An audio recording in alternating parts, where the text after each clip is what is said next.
Blizzard just did something absolutely insane. They literally took everything fans hated about the last few years of Overwatch, blew it up, and built it again from scratch. And you know what? It actually worked. This is not the Overwatch you quit. This is not even Overwatch 2 anymore. This is just Overwatch. And in the next 12 minutes, I'm going to show you why everyone's coming back to this game right now in 2026. Let's go. So, real talk, if you stopped playing Overwatch around 2024 or 2025, I get it. The game was in a rough place. People were bouncing to Marvel rivals, engagement was dropping, and Blizzard felt like they'd lost their way. The community was tired, man. Tired of the same heroes, tired of the same meta, tired of waiting for real changes. But then February 2026 hit, and Blizzard didn't just patch the game, they basically said, screw it, we're starting over with a purpose. First major move, they dropped the 2. Yeah, Overwatch 2 is officially gone. It's just Overwatch now. And that's not just a name change, it signals something deeper. The dev team came out and said they see this as a living universe that doesn't need a sequel label. It's one continuous game, one continuous story, evolving year after year. That single decision set the tone for everything else they announced. For the first time in Overwatch history, we're getting a full year-long story arc. It's called Reign of Talon, and it spans all 6 seasons of 2026. Here's the deal. Vendetta, this Italian gladiator character who's been building power behind the scenes, she straight up took over Talon from Doomfist, and now she's on a global domination spree, making alliances with criminal organizations, shadow groups, all of it. The story isn't random cutscenes anymore, it's interconnected. Maps change as the story progresses, new heroes arrive and their abilities tie directly into what's happening narratively. Even the dialogue updates based on which season you're in. Blizzard recorded over 8 lakh voice lines just to make sure characters react to everything happening around them. That's insane. And this whole story has a beginning, middle, and end. Once Season 6 wraps up, Season 1 of 2027 starts a completely new narrative. So every year is a self-contained story now. This is the Fortnite approach, annual storytelling seasons. And honestly, it's working, because it gives the game an actual narrative reason to exist. Now, here's where it gets wild. On February 10th, Blizzard dropped 5 new heroes simultaneously. This is the biggest hero drop in Overwatch history, 5 at once. 5 more are coming later in the year. That's 10 new heroes in 2026 alone. Let me break down these 5. Domina. She's a tank and the VP of Vishkar Industries. She's got this hard light tech that's sick. Her primary weapon is a charging beam that builds up and explodes in first shots. She can deploy shields, detonate explosive crystals, and push enemies back with sonic repulsors. Her ultimate traps enemies in hard light barriers and detonates them. She's not your typical charging tank. She's more of a poke tank that controls space with tech. Very different playstyle. Emre. This guy's classified as damage, but he's basically classic FPS gameplay in Overwatch form. We're talking a 3-round burst rifle for primary fire. He's got a zoom secondary, but here's the sick part. He can switch to the Siphon Blaster, a semi-automatic pistol that fires life-stealing explosive rounds and boosts his jump height and movement speed. His grenades bounce off walls, and his ultimate transforms him into basically a living weapon that fires rapid explosive blasts or charged mega shots that can wipe entire teams. He feels like a Halo character got dropped into Overwatch, and the community's obsessed with him. Mizuki, new support hero. She's got a healing aura similar to Lucio, but it scales up as she uses abilities and deals damage, so you're actually incentivized to get aggressive on this support character. Her projectiles hit both allies and enemies. She's about active healing and participation, not just standing back. Anran, damage hero with an assassin playstyle. Here's the twist. She has 2 different ultimates.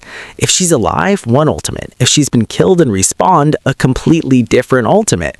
It's unique in how it lets you adapt to game situations mid-match. She's fast, agile, and designed for burst damage. Jetpack Cat. Yeah, this is a real hero. Brigitte's cat is now playable, and somehow it works. This cat can heal allies with mid-range projectiles, uses a purr for area healing that knocks back enemies, and has a lifeline ability to tether and taxi teammates around. The ultimate lets her dive to a location, knock down enemies, and grab the nearest one to yeet them off the map. Voiced by Jennifer Hale. It's absurd, but in the best way possible. The fact that 5 completely different playstyles dropped simultaneously, it shattered the previous meta overnight. No one expected this many changes at once. Pro players had to completely rethink team compositions. But having new heroes is only half the story. Blizzard also completely redesigned how hero roles work. Remember perks? Those got replaced with something called the Subrolls system. This is massive. Here's how it works. Every hero now falls into a specific subrole within their main role. So the 3 damage roles, 3 tank roles, 3 support roles, each with unique passive bonuses. For example, if you're playing a scout damage hero, you can see low health enemies through walls. If you're playing a marksman, you get critical damage bonuses. If you're a duelist, different passive entirely. Same thing for tanks and supports. Each subrole plays fundamentally different. This changes team composition strategy because now you're not just picking, okay, we need a tank and support, you're picking specific subroles that synergize. A team composition could be completely different depending on which variant of tank or support you bring. It sounds like a small thing, but competitively, these turned everything upside down. The meta feels fresh for the first time in years because existing heroes got reclassified and their power levels shifted based on these new subrole passives. Now, let's talk about how the game looks. Blizzard doesn't usually get credit for their graphics work, but the 2026 update is genuinely impressive. The new lighting engine is the big one. Every character model was redesigned to take advantage of this. Better ambient lighting, customized eye highlights so characters feel more alive, and advanced physics for cloth, hair, and fur. When you see a character move now, their clothing physically reacts. Capes flow, hair bounces. It's small details, but they add up. Environmental improvements, too. Dynamic weather effects, originally tested in Storm Rising, are now refined and more sophisticated.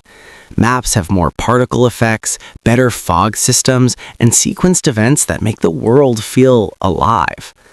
Blizzard also updated every single weapon model, the audio especially. They're now using samples from real-life firearms, and the sound changes depending on your environment. Inside a building versus outside sounds completely different. It's detailed work. On console, especially Switch 2, they're targeting 120 FPS. That's a huge jump from what Overwatch usually runs out on console.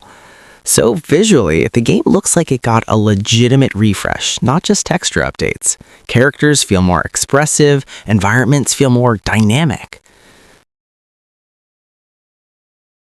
Beyond the visual polish, we're getting new maps throughout the year.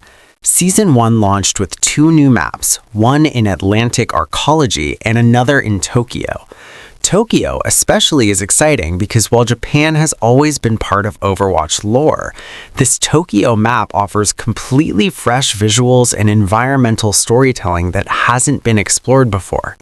But here's the interesting part. Blizzard's also reworking existing maps.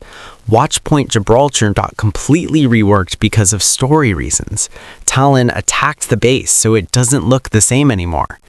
Rialto and Coliseo have Talon's presence visible. New banners, flags, logos on buildings. The maps are changing based on what happens in the story. And variant maps are a thing now. Classic maps are getting different time of day variations with different lighting. Hollywood at night looks completely different from Hollywood during day. This adds visual variety without fragmenting the player base across too many maps. Blizzard also dropped Clash from the regular rotation, which made sense because player feedback showed people weren't engaging with it as much. Those Clash maps are staying in Stadium mode, but gone from Quick Play. So you're getting new locations, updated old locations, and visual variants. Map rotation feels fresh. Competitive got a full reset for 2026. Everyone starts back at zero. New competitive titles, new weapon skins themed around the Conquest event. Blizzard's brought back Challenger tier integration with Face It tournament invites, so grinding ranked could actually get you into organized tournaments. The competitive format in Stadium is now best of 7, which is back from a shortened best of 5 format that wasn't giving enough opportunity for strategic depth. Turns out forcing shorter matches limited comeback potential. This change was directly driven by player feedback and internal data, showing longer formats kept people engaged. On the esports side, the OverWatch Champion Series kicked off in Seoul with a boot camp. The full competitive season started in March, with World Finals happening in China. There's also the return of the Overwatch World Cup, with regional qualifiers leading to the main event at BlizzCon 2026 in September. 2 new Mythic skins per season throughout 2026. Season 1 alone has 3 Mythics dropping: Mercy's Celestial Guardian, a Star Shooter weapon for Juno, and May's first Mythic coming mid-season. These are the endgame cosmetics people grind for. Pro players are already figuring out that the 5 new heroes are actually competitive viability, not just content. Domina's meta impact, Emre's skill ceiling, Jetpack Kat's utility. None of these are joke picks.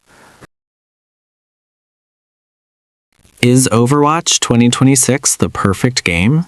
No. But it's the first time in years where it feels like Blizzard actually has a vision and the confidence to execute it.